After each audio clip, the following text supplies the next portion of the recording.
નમસ્કાર, આપ જોઈ રહ્યા છો નેશન પ્લસ ન્યૂઝ. હું છું આપની સાથે હેતલ ભગત.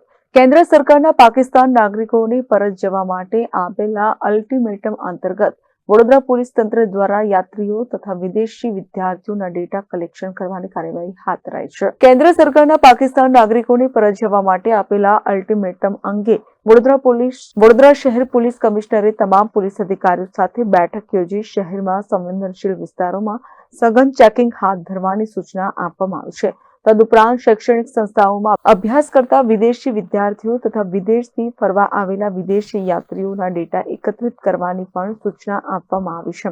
તેમજ સોશિયલ મીડિયામાં ફરતી અફવાઓથી દૂર રહેવાની પોલીસ કમિશનરે અપીલ કરી છે.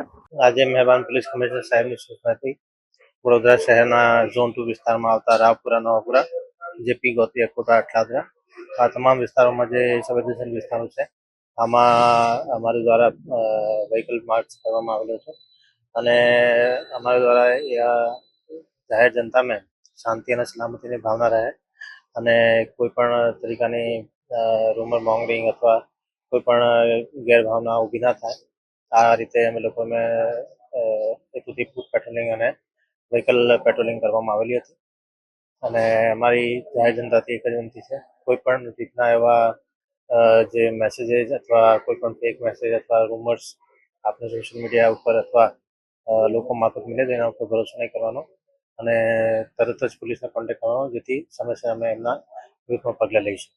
Bureau report, Nation Plus News, Vadodara. સમાચારોના સતત અપડેટ મેળવવા માટે અમારી નેશન પ્લસ ન્યૂઝની યુટ્યુબ ચેનલને સબસ્ક્રાઇબ કરો, બેલ આઇકન દબાવો અને જોડાયેલા રહો ફેસબુક, ઇન્સ્ટાગ્રામ અને ટ્વિટર પર.